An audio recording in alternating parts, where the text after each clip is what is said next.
নমস্কার। আজ 12 জানুয়ারি স্বামী বিবেকানন্দের জন্মদিন।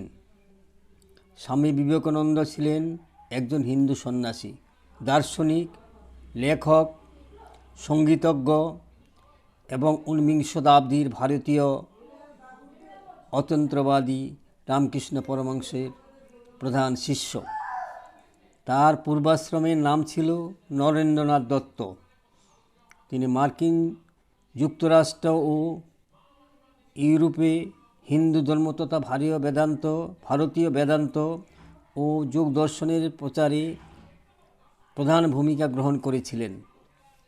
ভারতে হিন্দু জাগরণের তিনি ছিলেন অন্যতম পুরোধা ব্যক্তিত্ব। সেই সঙ্গে ব্রিটিশ ভারতে তিনি ভারতীয়তাবাদের ধারণাটি প্রবর্তন করেন। বিবেকানন্দ রামকৃষ্ণ মঠ ও রামকৃষ্ণ মিশন প্রতিষ্ঠা করেন। তার সবচেয়ে বিখ্যাত বক্তৃতাটি হল আমেরিকার ভাই ও বোনেরা। 1980 খ্রিস্টাব্দে মার্কিন যুক্তরাষ্ট্রের শিকাগো শহরের বিশ্ব হিন্দু ধর্ম সভায় প্রদত্ত শিকাগোতে বক্তৃতা দিয়েছিলেন, যার মাধ্যমে তিনি পাশ্চাত্য সমাজে প্রথম হিন্দু ধর্ম প্রচার করেন। ইউটিউবের সাহিত্যে নবদিগন্ত চ্যানেলে এই মহাপুরুষকে নিয়েই আজকের আলোচ্য বিষয় স্বামী বিবেকানন্দের স্বদেশ প্রেম। গ্রন্থনায় রবীন্দ্র কুমার চক্রবর্তী।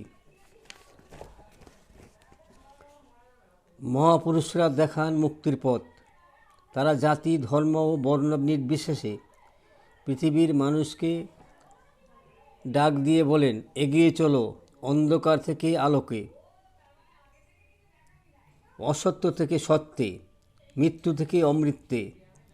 স্বামী বিবেকানন্দ প্রতিবার ঐশ্বর্যে জগৎকে বিমূঢ় করলেন না। ভোগ বাসনার স্বপ্নে আচ্ছন্ন বিষয়ী মানুষদের উপর চৈতন্যের আলো নিক্ষেপ করলেন।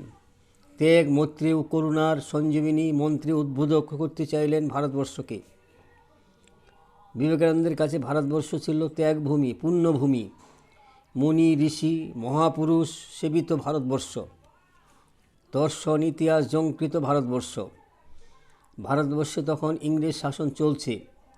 ভারতীয় জীবনে এক চরমতম অন্ধকারে দিনে দারিদ্র্য, দুর্নীতি, অজ্ঞতা, রাজনৈতিক অনৈক্য ও বিশৃঙ্খলা, নৈতিক শিথিলতা, হীন স্বার্থপরতা ও অভাবনীয় অযোগ্যতায় দেশ জর্জরিত। ইংরেজ শাসনের এই নতুন অধ্যায়কে স্বাগত জানালেন অনেকেই নতুন প্রত্যাশায়।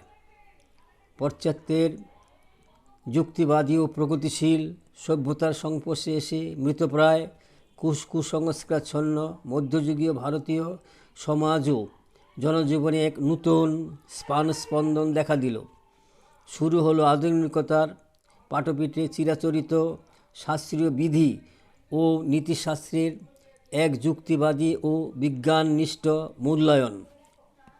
সাহিত্য, ধর্ম, সমাজ ও রাজনৈতিক চেতনার ক্ষেত্রে এক নবযুগের সূত্রপাত হলো ভারতবর্ষে। এর নাম নবজাগরণ।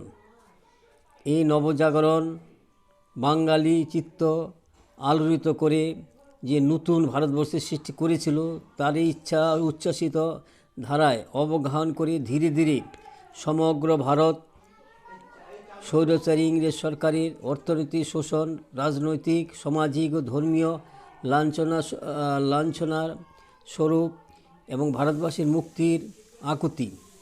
সমকালীন কলকাতার সামাজিক ও রাজনৈতিক পরিবেশ, গণ আন্দোলন, সাহিত্য চর্চা এবং বিদেশি শাসকের স্বৈরাচারী নীতি ছাত্র অবস্থায় স্বামী বিবেকানন্দকে একজন জাতীয়তাবাদী দেশপ্রেমীকে পরিণত করেছিল।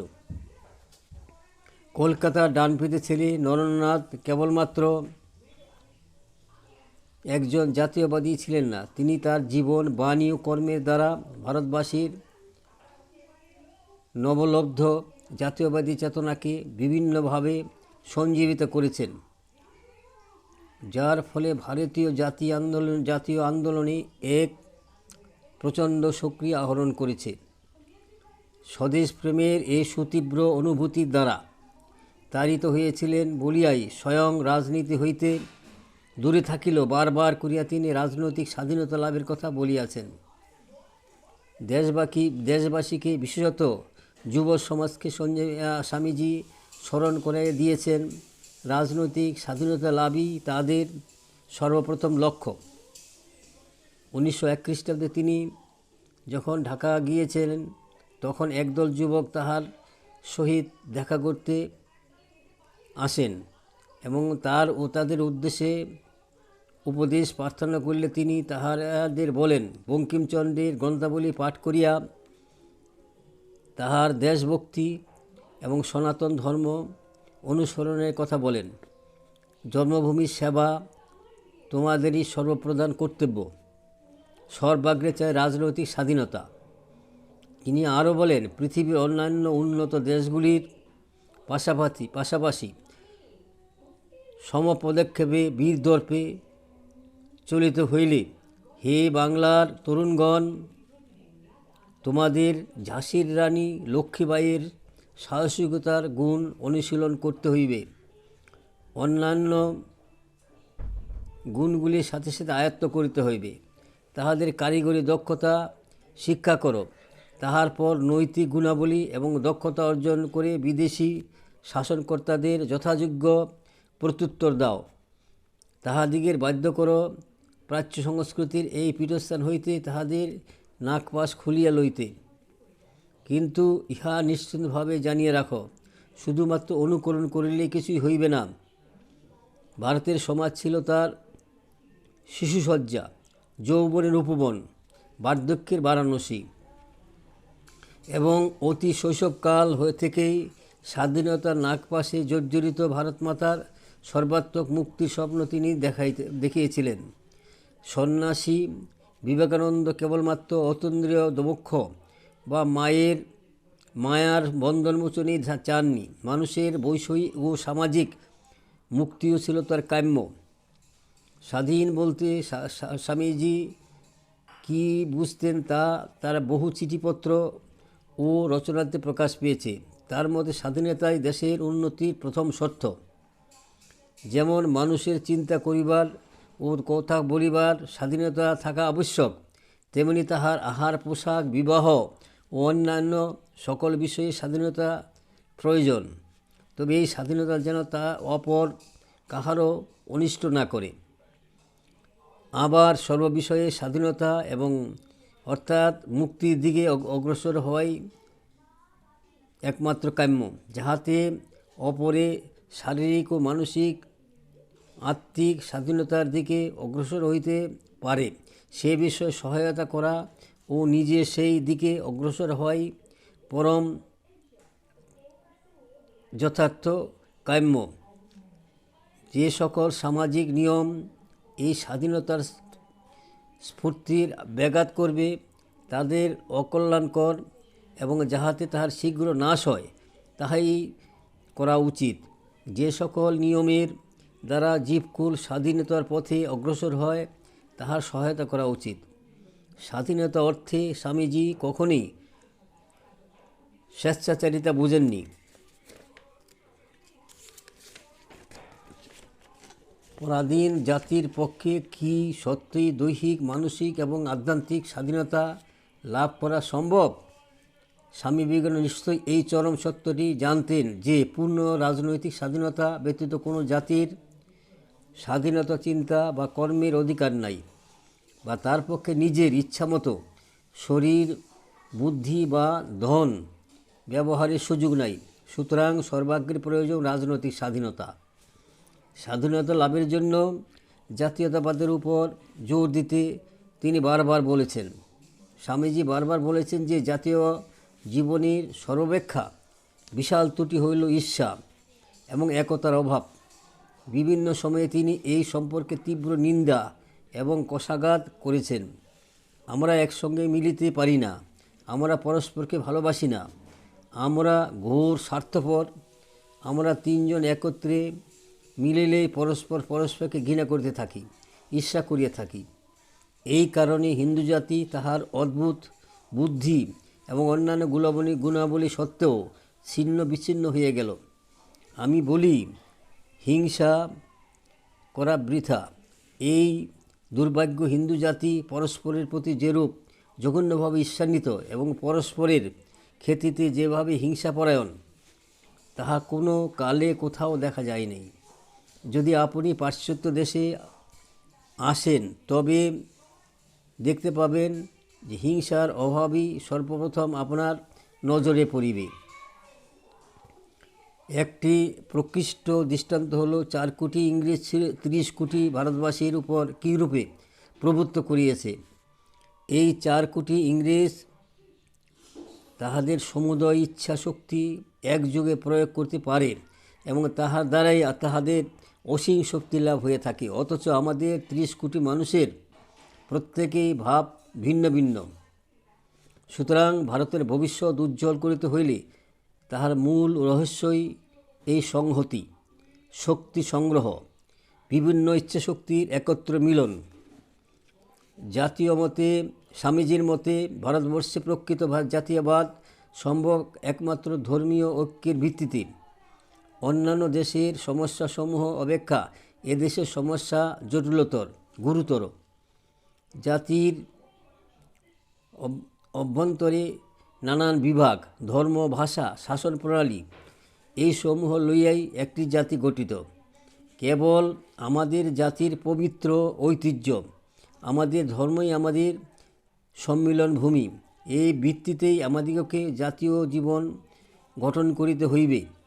ইউরোপের রাজনীতি জাতীয় ঐক্যের ভিত্তি। অতএব ভাবী ভারত গঠনের ধর্মের ঐক্য সাধন অনিবার্যরূপে প্রয়োজন। এই ভারতভূমির পূর্ব হইতে পশ্চিম, উত্তর হইতে দক্ষিণ, সর্বত্র সকলেই এই ধর্ম স্বীকার করিতে হইবে। এক ধর্ম, একথা আমি কি অর্থে ব্যবহার করিতেছি। খ্রিস্টান, মুসলমান, বৌদ্ধগণের ভিতরে যে হিসাবে এক ধর্ম বিদ্যমান, আমি সেই হিসাবে এই ধর্ম কথাটি ব্যবহার করিতেছি না। আমরা জানি আমাদের বিভিন্ন সম্প্রদায়ের সিদ্ধান্তসমূহ যতই বিভিন্ন হোক, উহাদের মতেই বিভিন্ন দাবি থাকুক, তথাপি কতকগুলি সিদ্ধান্ত এমন আছে যেগুলি সম্বন্ধে সকল সম্প্রদায়ই একমত। আর এগুলি স্বীকার করিবার পর আমাদের ধর্ম সকল সম্প্রদায় ও সকল ব্যক্তিতে বিভিন্ন ভাব পোষণ করে, ইচ্ছামতো চিন্তা ও কাজ করিবার পূর্ণ স্বাধীনতা দিয়ে থাকে। ভারতের বিক্ষিপ্ত আধ্যাত্মিক শক্তিগুলিকে একত্র করাই ভারতের জাতীয় ঐক্য সাধনের উপায়। যাহাদের হৃদয়তন্ত্রী একই প্রকার আধ্যাত্মিক সুরে বাঁধা, তাহাদের সম্মিলনে ভারতের জাতি গঠিত হইবে। অতএব স্বামী বিবেকানন্দ যে জাতীয়বাদ প্রচার করিলেন তাহা 4টি ভিত্তির উপর প্রতিষ্ঠিত। প্রথম, জাতির ভিত্তি জনসাধারণ, সেই জনসাধারণের গণজাগরণ।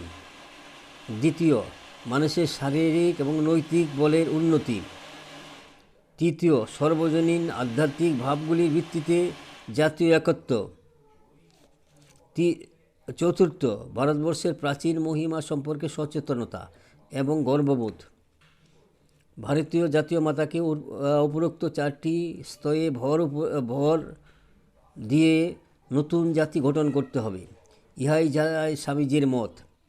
স্বামীজি মনে করিতেন পাশ্চাত্য জগতে বাঁচিবার জন্য প্রয়োজন আধ্যাত্মিক জ্ঞানের, এবং সেই জ্ঞান দান করিবার মহান দায়িত্ব ভারতবর্ষকেই গ্রহণ করিতে হইবে।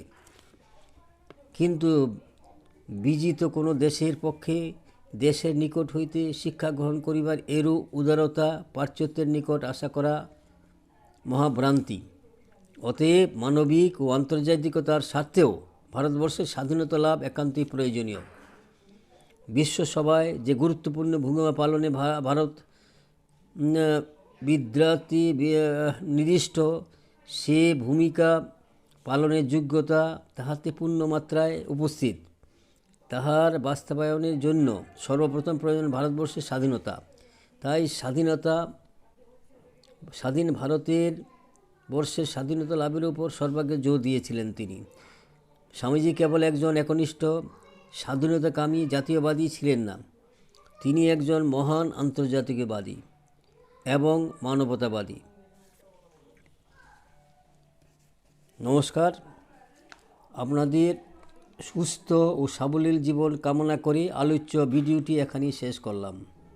উক্ত ভিডিওটি যদি আপনাদের মনোপুত হয় তাহলে অতি অবশ্যই সাবস্ক্রাইব, শেয়ার এবং লাইক করে পরবর্তী ভিডিওর পথ প্রশস্ত করতে ভুলবেন না যেন। ধন্যবাদ।